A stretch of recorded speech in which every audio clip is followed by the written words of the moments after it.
Lian Bichsel scores in his NHL debut, but the Dallas Stars forgot to show up as the Preds take this one by a final score of 4-1. We break it all down next on Locked On Stars.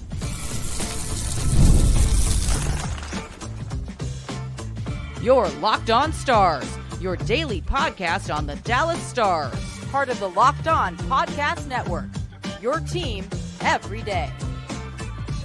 Howdy, Stars fans. I'm Joey Erickson, former producer of 105 Through the Fan. Please be sure to subscribe. We are free and available wherever you get your podcasts and on YouTube. And as always, thank you so much for making us a part of your day and making us your first listen. The Dallas Stars fall to the Nashville Predators by a final score of 4-1 on Thursday night at the American Airlines Center as the Preds snap an 8-game losing streak, and Dallas forgot to show up for the first two periods. But we did see the NHL debut from Lian Bichsel, and he was one of the better Stars on the night. He scored in the game. We'll discuss his debut. We'll talk about the very poor performance from a team perspective. We'll also preview the Stars versus Blues on Saturday as the Stars hopefully follow that up with a much better game on Saturday night. Please be sure to subscribe, hit the notification bell, never miss an episode of Locked On Stars. Today's episode is brought to you by FanDuel. You can start the season with a big return on FanDuel. New customers can place a $5 bet,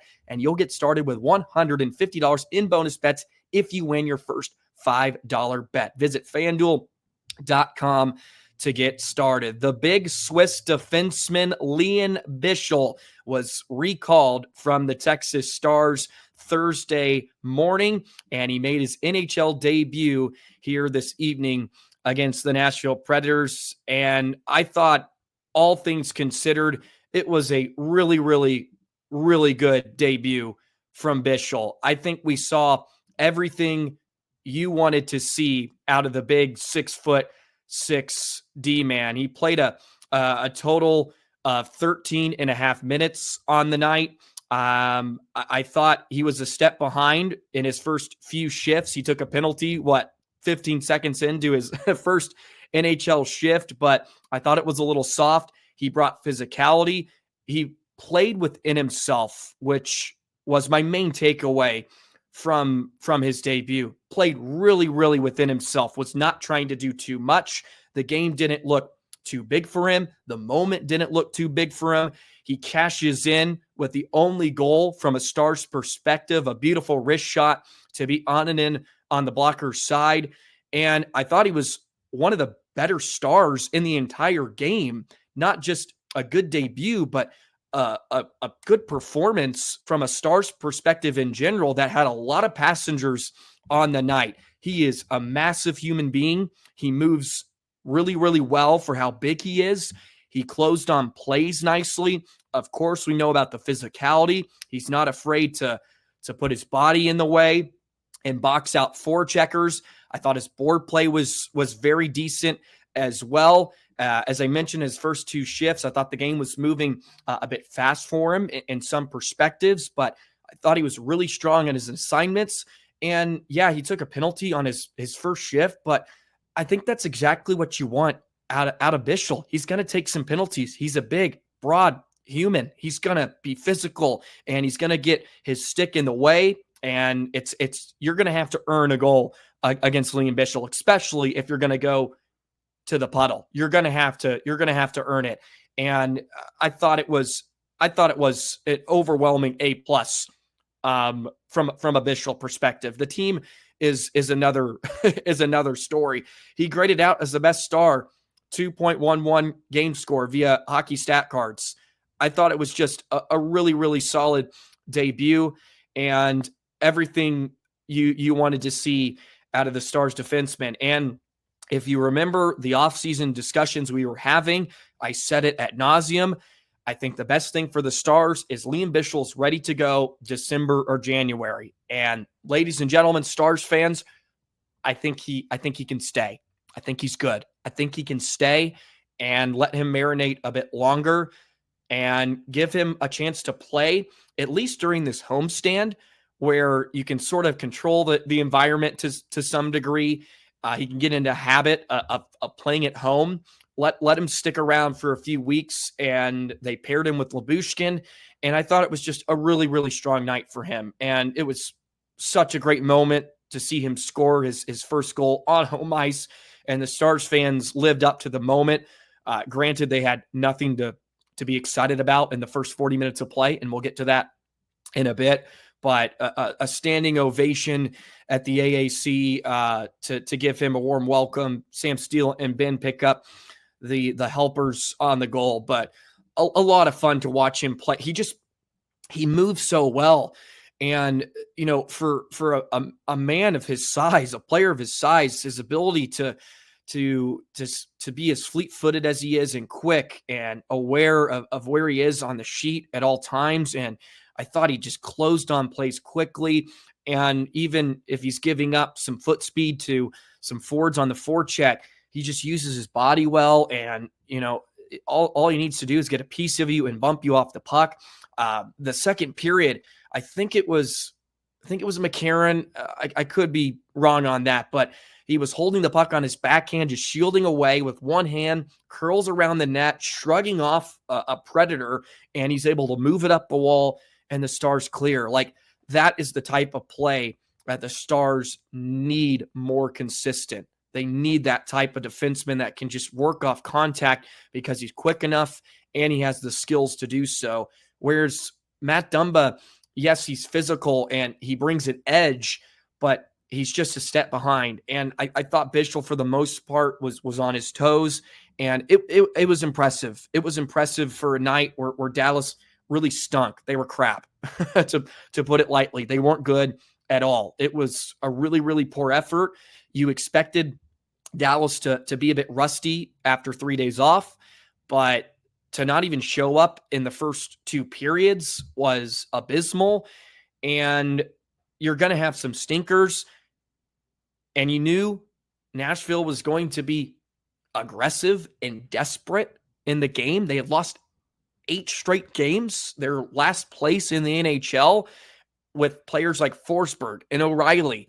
Like, they have some decent players, and Dallas they weren't up to the task. I mean, Nashville, harder on pucks, won 50-50 battles, just winning races to loose pucks, hungry on the forecheck. Forecheck was non-existent for the first 2 periods for Dallas. And yes, I could come on here and talk about what a third period is. What a push. Bunch of baloney the whole third period was. Like, congrats, you started to push back because Nashville's just trying to hang on at that point. And there was some good play in there. I don't want to disparage some of what Dallas did, but it was a lost cause at that point. Dallas is now 0 for 8 when trailing after 2 periods. Man, they struggle to play from behind. They really, really do, because the offense is not firing. And it's baffling to say that for an offense that is top 10 in terms of goals per game, but they do not have the ability right now to overcome multi-goal deficits, let alone one. They are really, really struggling right now. They play much better ahead. A lot of teams do, but they don't have they have no wins when trailing after 2 periods. I think they have 1 win when coming from behind this season in general, and the lead was 1. If they get a couple put on them, they just struggle. And I think a perfect representation of the whole night for Dallas was the empty net goal they gave up. Robertson gets puck jacked. Johnson comes swinging through, whiffs. Then Robertson's reaching, Johnson's reaching, and it's in the back of your net. Game was over by that point. I know it was a bit in doubt, but Dallas showed us nothing in the first 45, 50 minutes of the contest to believe that they were going to have a chance to come back. The power play they had was all right. The look they got was just a broken play. And Johnson had a really, really good look in the slot, and Onanen turned it aside. Dallas, for the most part, I mean, they gave us what? They gave Dallas 21 scoring chances at 5-on-5. It was 24. I honestly thought that was pretty generous. A lot of their looks were kind of from outside the circles. Miro and Harley were firing from the blue line. Expected goals for Predators 3.67. Dallas was 2.78. I mean, a lot of guys had poor nights. They ended up with 36 shots on goal, but there wasn't a lot of high quality there. I mean, Miro had 5 shots. If Miro and if Miro and Harley, are combining for eight shots in the game, that's not necessarily a great thing. Wyatt had 5. I thought he looked okay. As one of the Stars forwards, there just wasn't a whole lot, and DeBoer had to mix the lines up again because he's just trying to spark anything, and they can be hot and cold, this Stars team, and it's a lot of fun when they're hot, but boy, some of their dry spells are ugly. And this one was just kind of ugly, and you're going to have some of those, but it was just a night where he didn't show up. Or I should say the Stars just didn't show up. And it wasn't good enough. Simply wasn't good enough. I thought Bichsel had a great night, and I really want to come back to him and kind of put a bow on it, because it's a really, really positive sign, I think, for the Stars future here this season and just in general. I think it's a really, really good sign. And if he can stay and be productive, and give you strong minutes like he did tonight, you're going to be in good shape, I think. So that's the real positive and the main takeaway of the whole thing. Besides it just being a nothing burger from a Dallas perspective. I had a couple of comments on X, and a lot of you wonderful Stars fans not thrilled. 0 forecheck, 0 intensity. Agree. Embarrassing effort. We're cursed when whatever team we currently play, or I should say, when facing the team that's currently worst one in the league. Sort of amen to that. I concur with all of those statements. But big night from Bichsel, and it was fun to watch him play. He's just a massive guy. He's hard to miss, and he can stimulate the pill. And it was awesome to see him score his first career NHL goal. And I mean, he grades out as the highest Dallas Star. That sort of sums up the night too for Dallas. Not that it's a bad thing, but if Bichsel is leading you for your best night, I mean, Miro, I mean, the last 4 Stars, Maverick, Robertson, Hintz, and Miro, 3 of your best players were last. And you lose. And you lose pretty poorly, as the Preds snap an 8-game losing streak, and they take this one 4-1.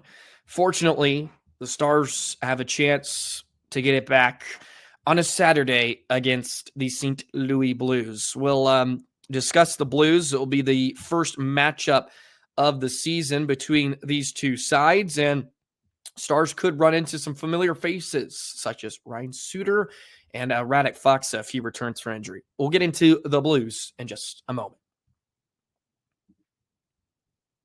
Today's episode of Locked On Stars is brought to you by Prize Picks. Prize Picks is the place to be. It's the best place to get real money sports action. With over 10 million members and billions of dollars in award winnings, Prize Picks has made daily fantasy sports accessible to all. You just pick more or less on at least 2 players for a shot to win up to 100 times your cash. Run your game all season long on Prize Picks, America's #1 daily fantasy sports app. And the great thing about Prize Picks is you don't have to just get in on the hockey plays. You can choose plays at football, at baseball, when that returns, basketball, and hockey. There's some plays right now. If you look at the hockey board, Jack Hughes for more than 4 shots on goal, Artemi Panarin for more than 1 assist. And you can make these plays. If you pick 2 correctly, you can win 100 times your cash. And right now, Prize Picks has a great deal for you. Download the app today. Use the code LOCKEDONNHL to get $50 instantly after you play your first $5 lineup. Download the app today and use the code LOCKEDONNHL, and you can get $50 instantly, and you don't even have to win that first bet. Prize Picks, run your game.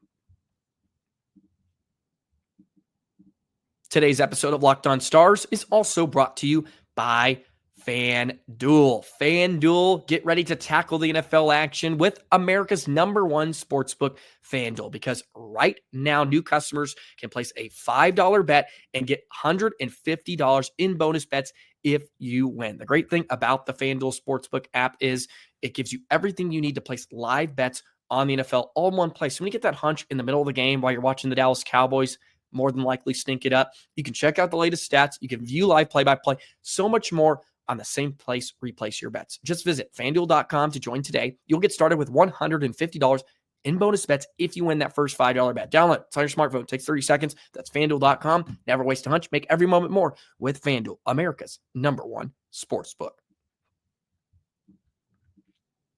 Well, the Stars will try to follow up a pretty mediocre night at the American Airlines Center on Saturday against the St.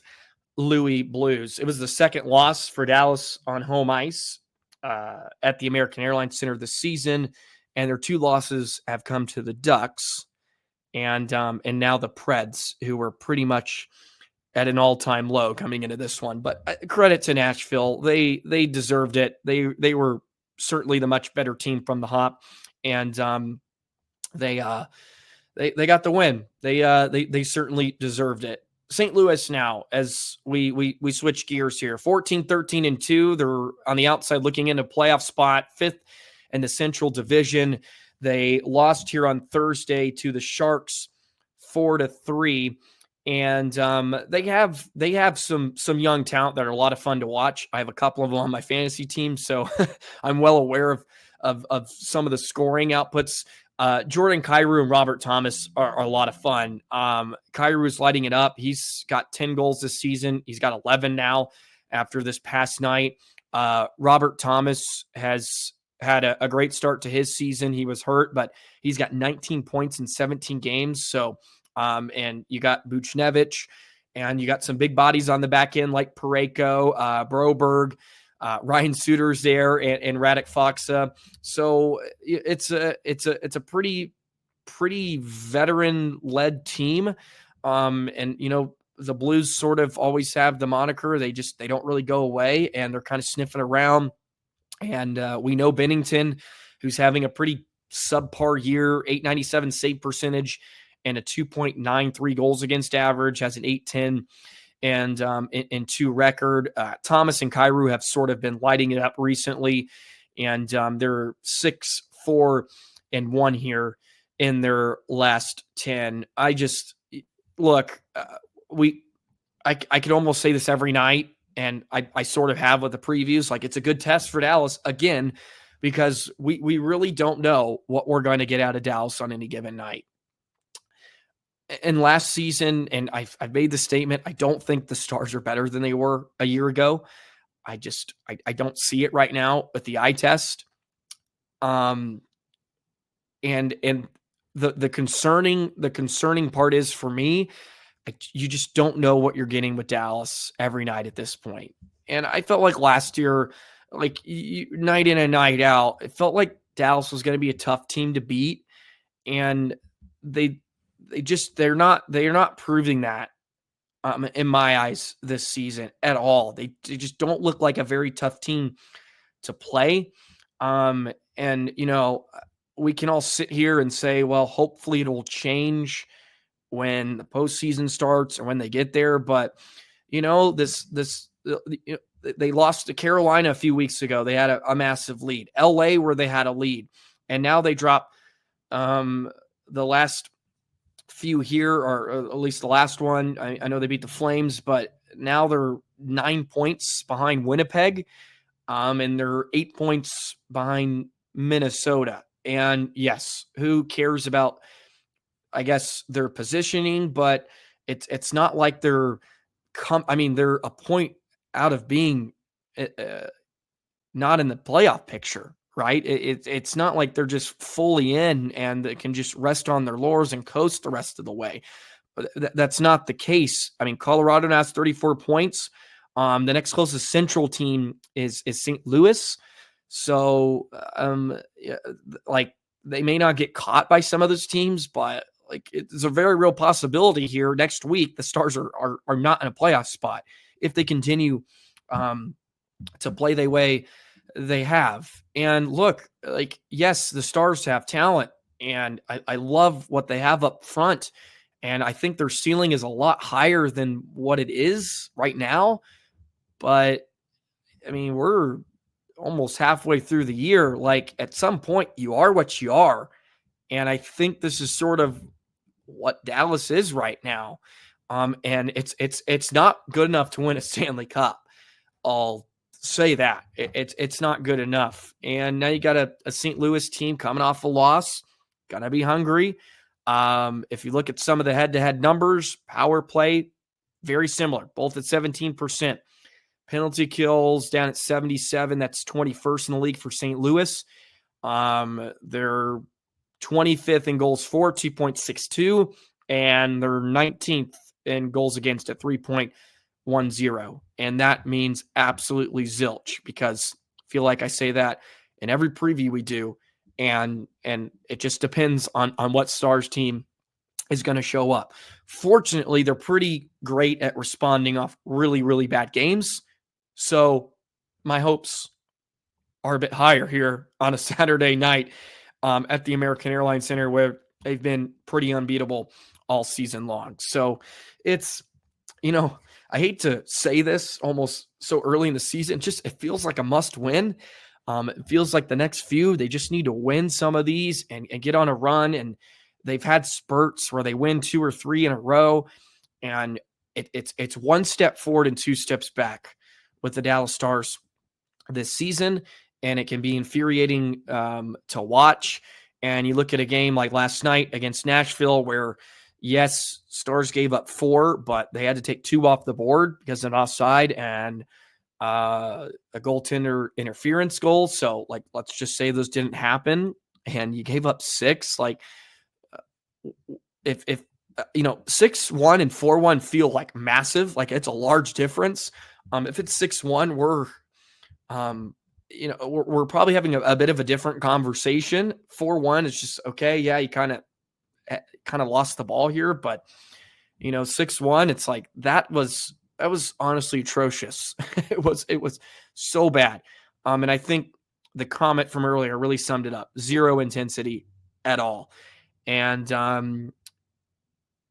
that's sort of how the night went. But congrats to Lian Bichsel, who scored his first career goal. Can't wait to watch him again here against the Blues, which will be an absolute blast. I think he'll stick around, to say the least. He made quite the impression.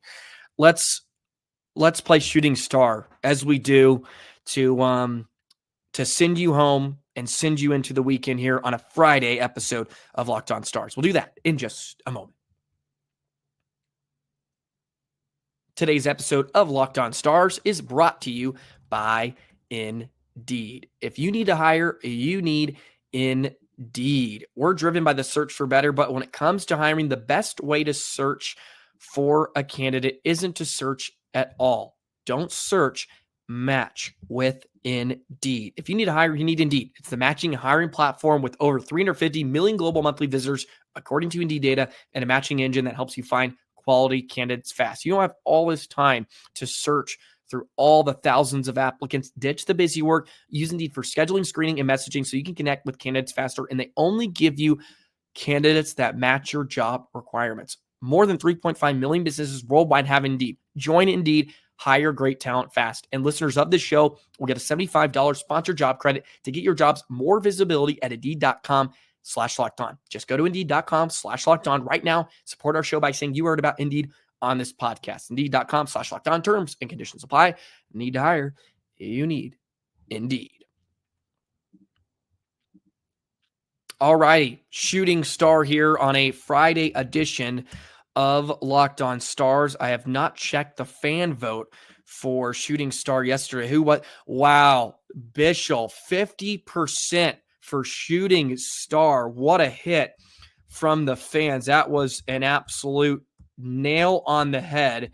I went with Johnston, and he had a decent night, but Bichsel was by far the shooting star. So credit to the fans with a bullseye on that one. Now it's time to select our shooting star for tonight, or I should say for Saturday against the St. Louis Blues. I'll have an episode out on a Monday, by the way, as I mentioned yesterday, but for those of you who did not hear, I'll be working this weekend. Then I'll have a bit of a break during Christmas, so I'll be a little bit more on top of things from a Stars perspective, which I'm looking forward to, and we can dial it in a bit, but good shout on that one. As always, YouTube community tab, and you can drop it in the comments below. Alrighty, who am I going to go with?